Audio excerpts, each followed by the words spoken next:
Welcome to Motívate Online. I'm Lucerito Salgado. And I'm Amy Nadine Wilson. We want to invite you to join our Motívate movement. Our mission is to motivate and inspire Latinos to continue with their higher education and to raise awareness about the Latino dropouts here in the Central Valley. Each week prior to our conference, Motívate, Discover Your Passion for Success, set to take place Saturday, March 17th at the Satellite Student Union at Fresno State. We will be releasing these videos with Latino professionals from all around the Central Valley. They're meant to get their opinion about the recent dropout rates as well as the importance of pursuing a higher education. Please visit our website, www.csufmotivate.com. Or search for us on Twitter or Facebook at CSUF Motívate.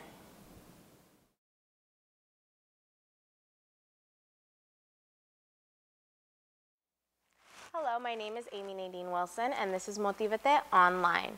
Today, I'm here with Lourdes from Radio Bilingüe. Thank you for joining us today. Thank you for inviting me. Okay, so why don't we go ahead and get started by just telling us a little bit of what you do for Radio Bilingüe. Well, I'm the senior producer at Radio Bilingüe. We're the National Latino Public Radio Network.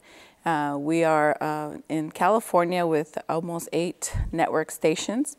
And through those stations, we also have affiliates that carry our programming, and our guided programming is for the migrant campesino community, monolingual and bilingual. We also service all other communities that are not being served in other media outlets. Okay, so why don't you also tell me a little bit about your educational background that got you to where you are today? Well, since I was very young, I noticed that I had a gift in communication. You know, I'm able to speak to almost anyone and relate with them and also listen very well.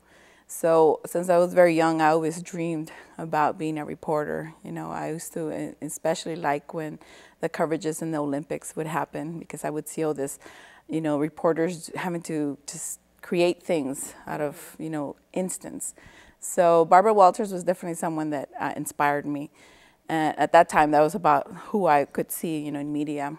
Also, print media made me happy, which I used to love seeing the newspaper. I used to love getting Sunday newspaper, which in my household, we didn't subscribe to it, so I would wait for my neighbor to leave it somewhere and I would get it. I went to a high school here in the Central Valley. I went to Parlier High, and there I had a life-changing experience. I became a mother at 18, and there I realized, well, you know, I'm not going to be able to go to a very big university or so forth, but I still want to be a reporter. I went to community college, then was Kings River Community College, and there I took on the task of being part of the student body and really being involved in the student relations and public relations and so forth, and then I took the Mass Comm class there. And from there I transferred to CSU Fullerton, had a great time there, very interesting, very challenging, especially for a Latina who comes from a community that you know, hasn't been told that you are able to do that or that you have to pursue your education before family. So those were my thriving goals to finish, although a lot of obstacles did come into my life. When I was at Fullerton, I had the opportunity to meet someone in radio. And I had never really considered, I love radio. I mean, that was part of my life, more than TV was. And I was the assistant to the assistant producer at one of the radio stations in Los Angeles, and that gave me an interesting idea. You know, I was like, oh. But my very first time ever hearing myself was for a high school project for the tobacco grant. They asked me to voice over because I'm fully bilingual. I speak English and Spanish. And I said, sure, I'll voice them. And I heard my voice. I was like, wow, that's pretty cool. And I saw what impact it had on people. So then I went into broadcasting more than I did to print. Okay. I know you mentioned some of the obstacles that you faced in your life. What do you think, in reference to students today, what are they facing? What do you think are some of the unique obstacles that students today are facing that maybe weren't really an issue when you were younger? I think that it's become a little bit too comfortable for our education system and for our students from K to 12 and even university level. There's not enough human exposure because you have more access to immediate information via internet, technology. You have more tools to be connected and know stuff. You don't really learn stuff. Whereas, when I grew up, you had to wait for your song to come on the radio. And like you would scream and it would be on. Like, oh my God, my song's on. Or your TV show, you'd have to wait to see it the day of the week it would come out on. And you'd have to watch it that time because there was no other time to watch it. Whereas now the students have so much technology and comforts to have it quickly, have it there in their hands, in their palm of their hands, the information or their song or whatever they want, it's there. And they'll go into it, but they don't really fully engulf it. It's just like, okay, there, I've done it. So I think that their challenges are that because they don't really get involved into something completely, they don't really get to experience every human aspect of it. You have different senses need to be stimulated in your body for you to become passionate. And for you, so we see it, in the numbers of students who drop out or in the numbers of students who are depressed or even, unfortunately lose their lives because they have no passion or they find no passion. So those challenges I see. And what do you think, what did you do when you were younger to help further yourself? I know you said, you participated a lot in different student organizations and things of that nature, but what do you think that students should be doing to allow themselves to get ahead while they're still in school? With the high dropout rate that is in our present right now, it's very unfortunate because a lot of students, what happens is they have, like I said, no passion for anything. And they really don't have any validation as people. They're just someone else or maybe no one. And so there's not a lot of human interaction. Sure, now with the technologies they have, they could create all this personality, but then who are they really?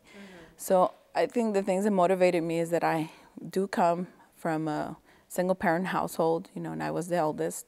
And so I had a lot of challenges and responsibilities that were given to me, As, when I was growing up, I used to hear my parents or my mother, say, oh, I didn't have this, I didn't have that, and we hear that a lot, when I came from working in the fields or I came from doing this and now I'm doctorate or I have this position or I have this influence in the community. So all those things pushed us to be someone or to do something because we knew we didn't want to be in this place. We didn't want to work hard as far as, not getting paid well and putting on long hours and not making an income that was satisfactory to ourselves. So it pushed us to grow and do something and dream and make a dream come true. And it was okay if we failed at our dreams because we knew how to get up and go again. Whereas I think that now kids don't know how to fall. And you could see that even in the point that, how many kids do you really see now on the streets playing ball, or falling off a skateboard, or breaking their leg on a bicycle, or climbing trees and getting caught up? You don't see that anymore. And our parents are happy now. They don't go out. The kids don't go. They don't have to worry about being outside. So I think that not having real human experiences is a limitation that our kids are seeing now. And not being afraid, perhaps, to make those mistakes. Yeah, fall, you break your leg, you put a cast, and you go on. And you still play with a cast on. Okay, so what do you think somebody who's interested in your profession, someone who is thinking, okay, I want to go into radio, I want to do, producing, what is the best advice you can give them to better prepare themselves for a career such that you have? I think that people have to do really their research, their homework. And one is have the human relationship with that career. Go in, now that, technology is so good and you could meet people faster or get a connection or even see the streamlining of how to get there, go and see what it would be like to do that kind of job. Volunteer, go and pick up trash for them or whatever, they'll embrace you, they'll want you there. But go and experience it and really know if that's your calling. One, for broadcasting, a lot of our students and people in general who would like to get into broadcasting, especially radio, they see it as, oh, my voice is good on radio. I would sound good. Yeah, well, that's a plus. That's a great plus. But there's one thing being a DJ and another one being a producer, another one's being in charge as an editor. There's so many realms within the industry that you need to understand. For me as a producer, I feel that that's the best job ever. For me, it's like I don't even feel it's my job. I really enjoy what I do because they give me a task, a story. You know, you have to investigate, you have to feel it. If you don't feel it, you're not going to give a good story. And that's going to be able to be a better story because you have the passion within you and they could hear it. And in radio, you have like from 1 second to 30 seconds for a person to say, oh, what are they talking about? Or keep you on, because now it's even easier just to scan or just go to your own playlist of music or your own version of information. So radio it's the cheapest and most accessible media to anyone in the world, anyone. So you have to capture them and you have to be passionate about what you're doing. So if you want to be DJ, that's good. But understand the DJ, you're limited.